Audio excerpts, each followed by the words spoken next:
I think that Kirk is obviously very much a leader in this community. His commitment to the bank for all the years he's been with the bank, his commitment to his customers is phenomenal. He's been on numerous boards over the years, and I think that Kirk is very quiet, and in a leadership role, you know, he's not the first one at a table that would speak up, but when he does communicate and he does talk, people listen. I tell people unabashedly and often that under his leadership, the trust department, the trust company is the best it's ever been. And I go back 42 years with that company. Well, our trust company is so important, and it's over $4 billion today, take care of so many people, and it's the ultimate in customer service. And Kirk leads that, and it's so important for what they do. I depend upon Kirk personally. He handles all of my business. He handles our family's business. His desire to be the best, his desire to win. He likes to push himself. He likes to see, the best that he can be, and he brings that out in others as well. When I was a sophomore in high school, my dad got a call from Frank Fite, who owned Bush Jewelers. And Frank, I don't know why Frank called my dad instead of calling me, but he called my dad and wanted to know if I wanted to go to work there during the Christmas holidays. And my dad, again speaking for me, said absolutely he does. And so I went to work for the jewelry store when I was a sophomore in high school, and I worked there until I graduated from college. You know, he really taught me how to work and what it meant to work and what it meant to work hard. My life has been so blessed with so many people that have molded my career, they've taught me, how to be a good professional, how to be a good person, how to be a good father. I mean, man, the list is too long. Working for Scott. Scott's been a great mentor. Harold Crawford, Wayne Ramsey, Jack Ramsey, Bob Cervic. I mean, I've just worked with some great people that have been mentors to me and have meant a lot to my career. So the piece of advice that I got from my dad that sticks with me, and I think about it probably on a daily basis, is don't do anything that wouldn't make Graham proud of you.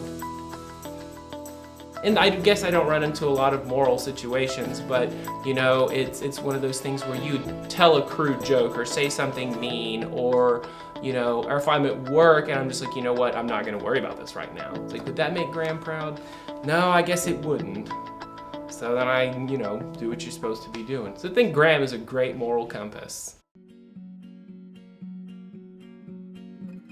Kristi is just beautiful inside and out, and she's lively and energetic and vivacious, and she could probably talk to a stranger for several hours. With that, she's also very compassionate and caring, and just does an excellent job in whatever she does. She can befriend anyone, and she doesn't judge people. She's the most selfless, kind-hearted person that you'd ever meet. The way that she can connect with people, get to know them, understand where they're coming from, meet them where they are, and be their friend. And she does that in a genuine way because she cares about people, she cares about people's lives, and she's there no matter what. She's a fixer. She wants to fix everything, whether it's my air conditioner or my problems or whatever it is. She wants to fix it, she wants to help. I could just call her to be like, oh, I'm just having a horrible day, start just kind of venting.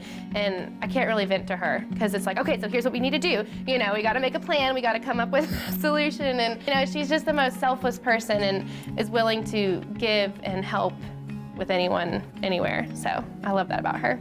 I've jumped around in careers, but in growing up, I watched my mother and my grandmother, her mother, who stayed with us a lot, help others, whether it's with making food and taking to people, or going to the church and working at an event or organization that's come in to help others up there with food pantry or clothing.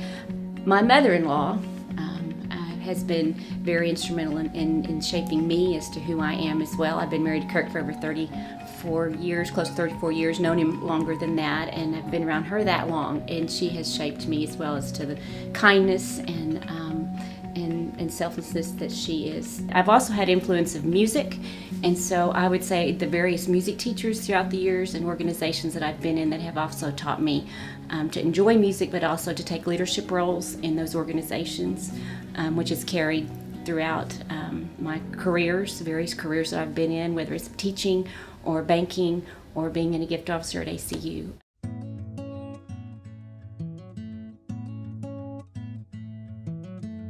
The thing I've noticed with Kirk and Kristi, when they become involved with an organization, they truly become ambassadors for that organization. And I think one of the neatest qualities about them is that they compliment each other publicly quite a bit. I remember a client asking Kirk, talking with Kirk, and Kirk said, well, you think I'm good. You just wait until you meet my wife. You know, I've always said with one, you get the two, because Kristi is just as supportive of the bank as anybody. She goes with Kirk everywhere he goes. She's at all our events. She's just part of the family. They're very compassionate and caring people, and it definitely shows in their relationship too. I think that they both listen very well to each other, and it helps out. I mean, sure, Mom may say Dad doesn't listen well, whatever, but no, they both listen great to each other and helps. You know, they've got a couple years of experience, but understand each other so well. It definitely helps balance each other out, I guess, in that way. Kirk has the absolute best wife on the whole planet. The selfless things that she does for him is unbelievable, and for everyone else. I mean, but Kirk is one of the luckiest guys in the world, and he will tell you that he knows that. You know, and that's to me, that's one of the things that's probably the most meaningful thing about this whole award, is that we're getting to do it together, and that's really kind of one of the things we've tried to do all our lives is, you know, we've tried to revolve our lives around each other. We met in college and young, and so got married young. She's the only girl that would ever go out with me, so, you know. No, that's not true. And so we kind of raised each other, and so. Yeah, we got married young. I mean, she was barely 20, and so we kind of grown up together. So, you know, we have, and depend upon each other and trust one another, and. You know, we all want to be a better person, and you know, and I think that's probably the single thing that I can say that Kristi did for me is she changed me and made me a better person without me really even knowing it. Abilene's a better place because they have poured in civically all over the city. They have found ways that they can make an impact through leadership, through generosity, through energy. They're a great example for anybody that watches what they do, how they deal with their children, how they deal with the youth, how they deal with people in general. You'll never find anybody say anything bad about them. I mean, they're just, every time you bring up their name, it's just like, oh, I love them. You know, they're great people. Neither one of them are out there looking for awards. They don't do what they do, so somebody will say, hey, that's a great job, here's a medal, or here's an award, or let's make a big fuss over you. They dove in and are continuing to just change Abilene by the day with the relationships they have, not only professional but also personal, and their influences with ACU, with First Financial, with the families of, you know, multiple generation Abilenians to the people that just moved here a week ago. They have definitely made an impact on Abilene, Texas.